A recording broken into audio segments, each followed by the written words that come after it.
Hey, everybody. Welcome to another episode of Brilliantly Resilient Live. And y'all know that we said in the beginning, we were going on a world tour. And ladies and gentlemen, we are across the world right now. We have Ash Manuel from Australia. Australia, people. We got Philly reaching over to Australia, just giving the world a big old hug. We are so excited. The worst accent in the world from us to one of the best accents in the world with Ash. So we're so happy to have you here. And what a great way to start off a Monday morning over here in the States. Thanks for having me, Kristen and Mary, friend. It's a pleasure to be here. I know there's a big time difference, but so what is it here? It's Monday night. It's Sunday. What is it? It's Monday night. Morning. Monday here. morning here, Monday night. Can't keep up. You've already launched your week, and now we're going to have you help us launch our week. So Ash is the founder of It's Growing with Gratitude, right? Is the organization? Yep. That also just launched a nonprofit arm. So we'll get into that as well, which has my curiosity piqued as I'm trying to follow your journey, and it just keeps evolving, and I need more coffee to keep up. But here at Brilliantly Resilient, we talk about when life hits you with a sucker punch, then you got to reset, and then you start your rise, and you uncover gifts and talents, and we call it your brilliance, that can take your life in a whole new direction. And one of the themes and why your work jumped out at me, I believe on LinkedIn is where I first saw your work, and then I felt like you were everywhere.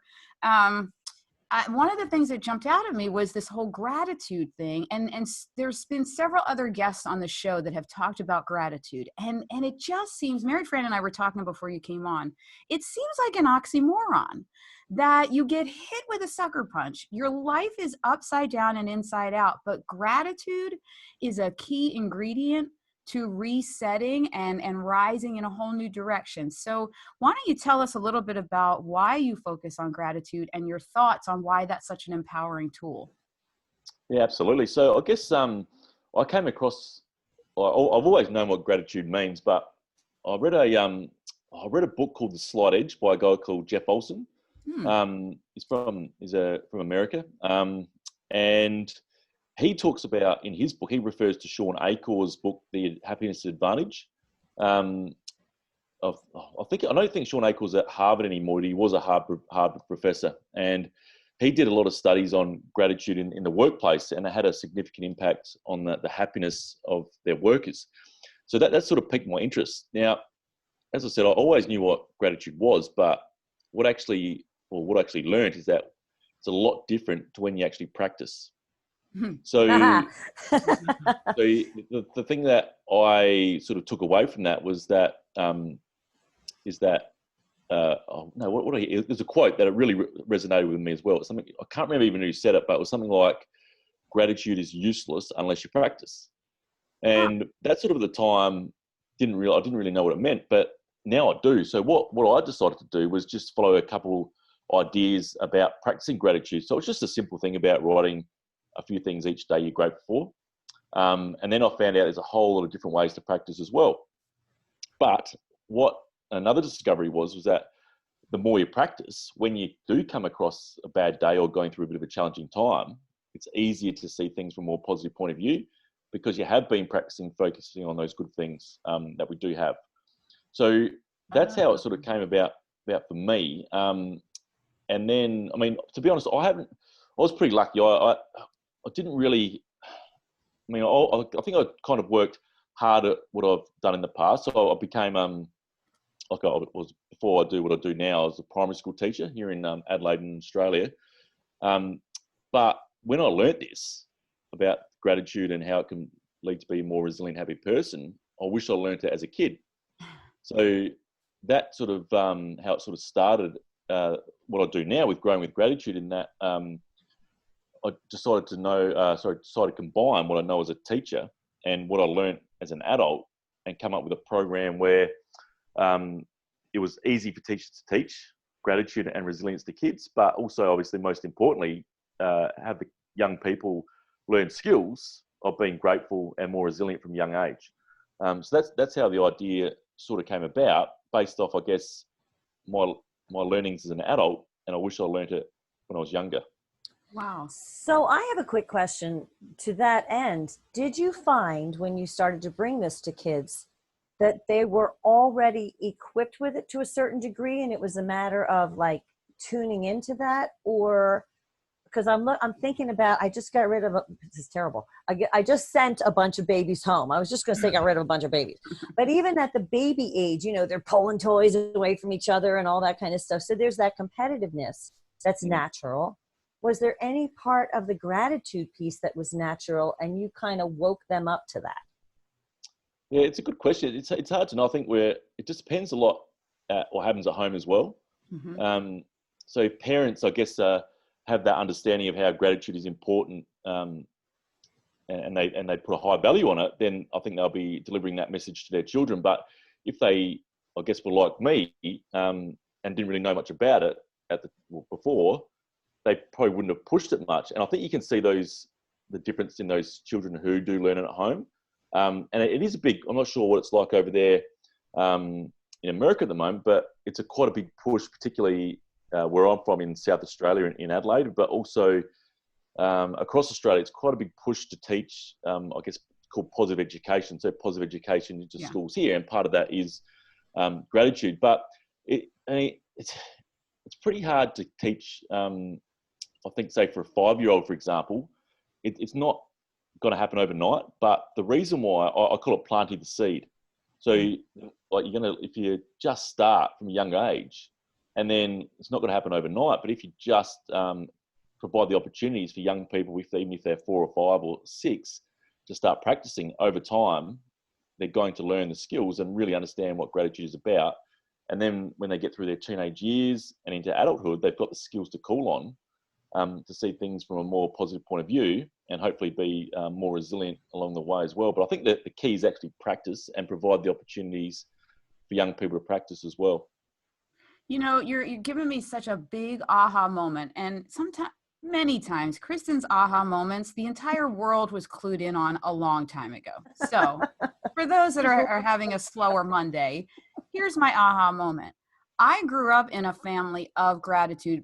We were very heavily based in faith. So it was always giving thanks, you know, and prayer before the meal, all that kind of stuff. We had almost nothing, but we were always taught to be grateful for what we did have. And it just is dawning on me. You know, I've often said I'm the delirious optimist. I can find the good, I can find the gratitude, but sometimes I'm in that pit of a sucker punch and I can't find it.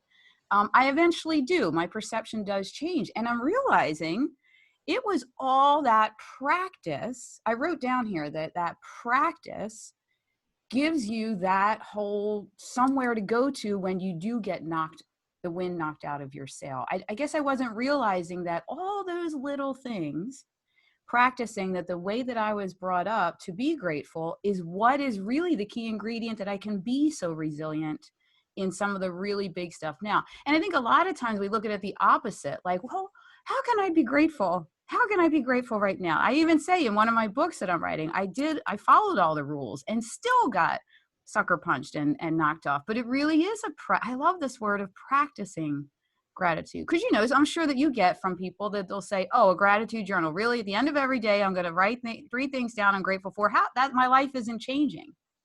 But you're right that if you keep practicing that in those darkest moments is when you can flip the switch and start your rise. So how do you, given all that, how do you take kids who are from different backgrounds and who have different experiences with that concept? And how do you introduce it to them, first of all, and then tell them, you know, how do you teach them those skills and what exactly are they that they can utilize to make it a part of their lives, particularly when something happens that makes them upset or sad or whatever? Yeah, I think a good way to start introducing it is, instead of saying, what are you grateful for, or using that terminology, just what are you lucky to have? That's a good way to introduce it, a good alternative, particularly for young people, because they do understand it. Like a 4 or 5-year-old, what are you lucky to have? And they answer straight away. Like you might get some funny answers, but at least they thinking about those things that they are lucky to have. To be honest, there might not be, like, a young person, if they have something's upset them, it might not actually work for them, like, to be able to like reframe or put things in more positive view from a young age. But as I said before, and we spoke about the practicing, I think that's the key. Like the more we practice, I always compare it like a skill in a sport. So the more you practice the skill in the sport, it doesn't matter what you do, the more you practice something that you want to focus on, the better you get. And I guess when we're talking about being grateful and empathetic and things like that, the more we practice it, the better we get at it. So it's exactly the same as like a 5-year-old learning how to shoot a basketball. Like, to be honest, they're not. They probably think they're good, but they're not. From a 5-year-old, like starting out practicing that skill, they're not going to be very good. But they show up each day. They might do a little bit of practice out in the backyard. Then over time, the shooting action is just going to be natural. They don't even think about it. And it's exactly the same with, I guess, reflecting on the things that we can be grateful for. The more we practice, the idea is that over time, it just becomes a natural thing to be able to focus on those good things in the time of need when we need to. But again, like, I mean, for me personally, I don't always find it easy, but as Kristen said to you before, you sort of always come back around eventually. And there's nothing wrong with this is not about saying you can't be sad or mad or frustrated. Mm-hmm. Of course not. It's going to happen. We're people. We're going to get angry. We're going to get frustrated. But it's about having those skills about knowing what to do when that does happen. And I think if we can teach particularly young people those skills, it's going to give them a big opportunity in life to overcome different challenges and go for big goals as well, and understanding that if they do get knocked down, well, they have got the skills to come back. I love it. And you're planting the seeds now for less victim mindset in the future, because that's pretty much it. That's my biggest problem with Twitter. I feel like it's victim nation on Twitter, that everybody just wants to complain as opposed to, looking for something to be grateful for and flipping a switch. That's why I love that you're planting all these seeds with kids, especially since what Mary Fran pointed out. A lot of kids are not coming from families that are grateful, because there is such this horrible victim thing going on that they're not learning those skills, and they've got to get them somewhere. I mean, I even know from, you look at my kids are growing up in 2 different families in divorce, and it's a different vibe. My family has always been the grateful family, and their other family is more of, I didn't get enough kind of thing. And then they have to flip between that. But I will say, gratitude wins. That attitude, that vibe, when it's strong in practice, like I love this word practice, it really does win out over all of the negative stuff that comes in. I'm noticing that. So how does that empathy piece fit into all this? Because that's another one that when I was looking at your background, I was like, oh my gosh, these things are so, they're such powerful concepts, but we don't often join them with the idea of resilience, and they should be. Oh, absolutely. And that's what I think I've learned myself. I just thought, well, this is what I used to think, is that you either bounce back from certain things that happen in your life or you don't. But what I've learned is that you can practice. So empathy can be practiced as well. And I think it aligns quite well with being grateful. So in a way that it's, so I'll give you an example. Like an easy example is thinking about empathy, and I guess it leads to resilience a bit. But if you're, I'll give you an example. So if you're, for example, if I always use the example with a group of teachers if I'm doing a teacher training or something like that, and you might have had a really, really good day in their classroom, and at the end of the day, a parent comes in and gives you a bit of a spray. That's a good way to put it. Yeah. and you take them back, and the teachers always say, that happened to me before. So I guess a teacher can react in a couple of different ways. They can, they can really let it affect them, or they can get frustrated or mad frustrated or mad. That's fine, but they can come from a place of empathy and use their self-talk to say, look, you know what, that parent might have just had a really bad day. I might have been in the wrong place at the wrong time. Do you know what? Maybe it's not so bad. I'm actually going home now. I've got food to eat. I've got a home to live in. When I put it in perspective, what just happened wasn't that bad. So, I mean, it's easy for me to think like that, not being in that situation at the time, but through practice and practicing empathy, practicing being grateful, it's easier to see things from a more positive point of view and reframe it to overcome that challenge. And I guess because what could happen is that could put you in a bad mood, and then you go home, you're in a bad mood going home, your partner or the kids might cop it because you're in that bad mood, and it can sort of spiral out. So, but if you can, I'll go back and say it again, there's nothing wrong with being frustrated or mad, but okay, well, you feel that frustration, you feel that madness, then maybe after 4 or 5, I don't know, 6 minutes later, you might just be able to have a bit of a quiet time to yourself, use your self-talk, and just talk through those things that I just gave about being empathetic and not knowing how their day was, and reflecting on those good things that we do have. And it's not always easy to do, but again, through practice, that's the key. So you hit on one of the best words, that it's reframing. So when you keep practicing this way, it is easier to reframe. And honestly, I think that's where the world is stuck. That's where so many people in the world right now cannot reframe their situation, because it is so bad in a lot of homes and lives right now that they can't figure out a way to reframe. And when you are practicing in a gratitude and empathetic way, it is easier to reframe. Yeah, absolutely. And it doesn't happen overnight, but it's practice. That's what it is. And I think when it comes down to resilience and anything you want to achieve, I think that we often want things overnight, but if you've got a goal and you work on it every day to get where you want to go, it's that consistent action as well. Like, it's, again, using the comparison with the skill in a sport. If you practice, once a month, you're not going to get better, or you might slowly, but the more you practice, the better you get with that consistent action. And it just works. So in so many different skills and areas in life, it's that consistent action that is key. And there's a lot of different ways to practice gratitude as well. So I know that writing 3 things you're grateful for down, but there's actually research around that about how that if you do that consistently, it can become quite boring, and it doesn't have that positive effect that it's desired to do. And I went through that, and it became a bit of a chore, and it didn't have that positive effect that it was, I guess, designed to do. But also did a little study with the University of South Australia, a lady called Professor Deb Price. We did very little study, but what actually happened was, one of the things these kids had to do with their families at home, they had to write something they were grateful for every day for, I think it was about 6 weeks. And when we finished, the kids did a little survey and an interview process, and 100% of the kids, there's only 10, but all of them said they found that activity boring. Wow. So there's different ways that you can practice. So, for example, actually, I might have one here. Yeah, here we go. So, yeah. So there's this, I like doing this activity called Stop, Think, Appreciate. These are just little sticker labels. So what you do, just grab something like a sticker label like that.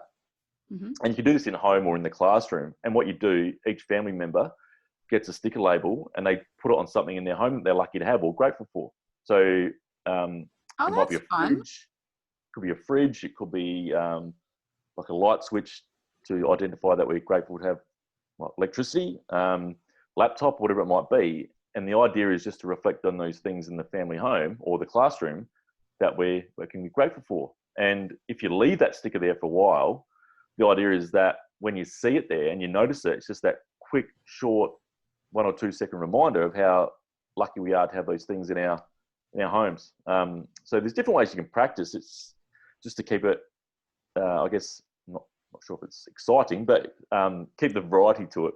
kind of thing. I think that's super cute for young kids. It's a great idea. Something that they could do. I think Mary Fran should have all of the grandkids do the sticker activity and go live, and then we'll see how that works out. It'll be stickers on everything. And I hope there would be quite a few on me. I'm sure there would. I'm sure there would too. I do love that strategy. And you're right. I can imagine that the kids would say just writing it down gets boring. Because I used to do that with my kids. And you can't say the same thing that you said yesterday. You have to come up with a new thing. It's like they would go, I'm grateful that I have dinner. I'm like, we're not leaving the table until you come up with something else. So it ends up being like homework, though, I think. Yeah. You're probably right. It's like it's a chore. And anything like that you want them to start to be conscious of, first of all, because they're not going to be happy that you're telling them something to do anyway, you have to add an element of fun. I think the stickers are great. Yeah. I would probably give different color stickers to everybody in the family. So then you could look at somebody else's idea of, oh, mom's got the purple stickers, so she's grateful for that. I wonder why. Like maybe that would spark something in their heads to think, why does somebody else grateful for that when they didn't think about it? I love That's that really idea. cute. Yeah, I think that's really cute. Cool. And I then, mean, go oh, ahead. sorry. I was just going to say, and like even writing down a piece of paper, but just drawing on a little piece of paper, then creating a gratitude jar and things like that. So having a jar, just a simple jar. I don't have one here, but just a jar which has gratitude on it, and then just having little cut up bits of paper, and each family member writing something they're grateful on and putting in the jar and collecting it that way. So they're still writing it down, but it's just a slightly different way of practicing it. And things like And that. then do they at some point, like maybe like at the dinner table, like maybe you pull them out and just go, so and so is grateful. I love that. That's a great idea. Maybe at the end of the week or end of month, whatever you want to do. Yeah, just to reflect on what the each person's grateful for. Yeah, definitely. Yeah, I like that one too because I'm a visual person. So I feel like a jar filled with things you're grateful for, and knowing how that's growing and big when something happens and you feel like you have nothing to be grateful for, and then you that visual of, but look at all these things, is a good I one. imagine that's important too, to try, especially when you're dealing with kids, to try to hit them because they do process things in different ways. So you probably do have to come up with these different kinds of opportunities or ways to teach that skill set because they all, take it in differently. Yeah, to be honest, we're talking about kids, but this is just as relevant for adults. Oh, totally. I'm already thinking I need a gratitude journal, like right next to the bed. Yeah, absolutely. And it's like, I always talk about this with teachers and mainly teachers, but it doesn't matter if you're a 4-year-old or a 104-year-old, these are still activities that we can all do. And yes, it depends on the age group, but it's relevant for everyone. It's funny. You've talked about the word practice a number of times, and I always go back to, I don't do it nearly as much as I used to, but I used to practice yoga. And no matter how skilled the teacher is in yoga, the greatest yogi in the world never says that they do yoga. They say they practice it because in their minds, there's always more, there's always more to learn. There's always an opportunity to continue to grow in that area. And I think some of the things that I really like about what you're saying is that when you do these things, even if it's for a minute here and a minute there, but it's consistent, then it becomes that unconscious thing. And that's kind of what you're striving for, I guess, for it to kick in at a certain point, right? Yeah, absolutely. It's just, it's I don't know. You can't highlight it enough. It's just that practice. And I'm sure that with your yoga, like if you stopped some of those, oh yeah, believe me, tough. it's bad after a while. You got to keep at it because it doesn't always come right back. Let me just say. Well, it's like exactly, it's a habit. right. It forms a habit, and there's that whole. Exactly. I can't remember the author right now that talks about the habit. Look at successful people. It's not necessarily their strategies; it's their habits that the power are of habit. causing success. The power of habit. Yeah. The power of habit. Yeah. So that's interesting. That's the whole thing. You make it a habit, and then you are successful in being resilient and reframing, resetting. So, Mary Fran, do we still have a couple more minutes, or do you have your rounded up face on? I'm looking at the clock, but I would say we got another 2 minutes that we can add some more brilliance bombs to this conversation. Okay, good. So because I just wanted to let folks know the work that you're doing now, because we've talked about you're working with kids, and I've seen it on LinkedIn, but I want you to share with everybody what you are doing now, and especially in this time of, I'm sure people are envisioning you in classrooms and you can't get there, but we've seen what you're doing. So let everybody in on that. Well, to be honest, Adelaide's probably one of the luckiest places in the world at the moment. We're pretty much not in lockdown. We're pretty much back to normal. We don't have any cases. Wow. That's amazing. And school went back today after mid-year holidays. So it's the first day back school today. So hopefully from maybe it's week one's not a great time to go into schools, but probably from next week onwards, start to get back in. But to be honest, a lot of my stuff that I do is online. So I have online programs that the teachers teach themselves. I do go into classrooms and do workshops with classes and groups of students as well, and do teacher training as well. But that's pretty much the schools side of it. And we do actually, over here, we have, so kids do play school sport, but they also play club sports. So maybe there's a club in the local area and all the kids go to that local club to play sport as well. So I do stuff with local sports clubs based on what we've just been talking about tonight or today. And also, Christy mentioned about the charity that not for profit, which is just been approved as a charity recently, and that's pretty much what I was talking about tonight. But it's the aim is to make it free for schools. So if it's at risk students or students in lower socioeconomic areas that attend those schools, then the idea is that we can provide free training and resources for those students and schools in those areas. So that's what it's pretty much based on. It's based on the Growing with Gratitude program, but providing it free for those schools in those demographics. I love the idea of that outreach, because that has to be a real challenge at times to help those kids find gratitude in circumstances that are not hardly ideal. And that's got to be a bit of a stretch for them to develop that muscle, to work that gratitude muscle. So, to be able to provide that, as you said, starting at an early age, that's amazing work. Yeah, hopefully it's brand new, so it hasn't really started. Nothing's really happening with it too much, but the platform's there. Well, to that end, then, why don't you tell everybody where they can find you, and if there's a way that they can contribute to that and support that, because this is something that we need to be teaching our kids just all across the board. Yeah, this is like really new, like it's only a couple of weeks old. So pretty much, but you can contact me at info@growingwithgratitude.com, .au on the end. So info@growingwithgratitude.com.au. On Facebook at Growing with Gratitude, and Instagram at Growing with Gratitude as well. And that's the main places where to find out more what Growing with Gratitude is about at the moment. And with the charity, it's called Mind Our Youth Foundation. It's It's at MOYF on Facebook. There's a few. I just got up the page the other day, so that's very new. Well, I'm really thrilled that we have an opportunity to share this and to give people an opportunity to support you, because it really is important work. So thank you for that. Thank you for joining us too at odd hours on your end and ours. Yeah, no, absolutely. No, I had a great time, and appreciate you having me on. Thank you very much.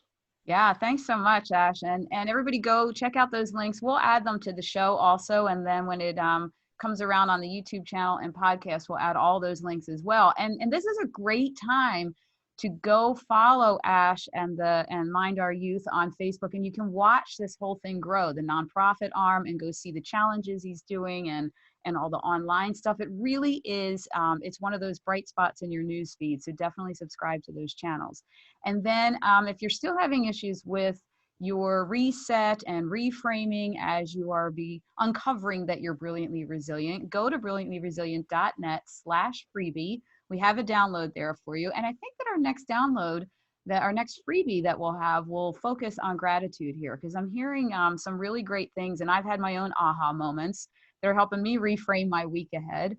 So let's add that to our freebie list. But for now, go catch that download. And if you are listening on the podcast, give us a review and a rating. That's how we share work like Ash's and ours around the world to more listeners. And make sure you take some time today to think about what you're grateful for. It'll help you reset. And then we will see you again next time on Brilliantly Resilient Live. Bye, everybody.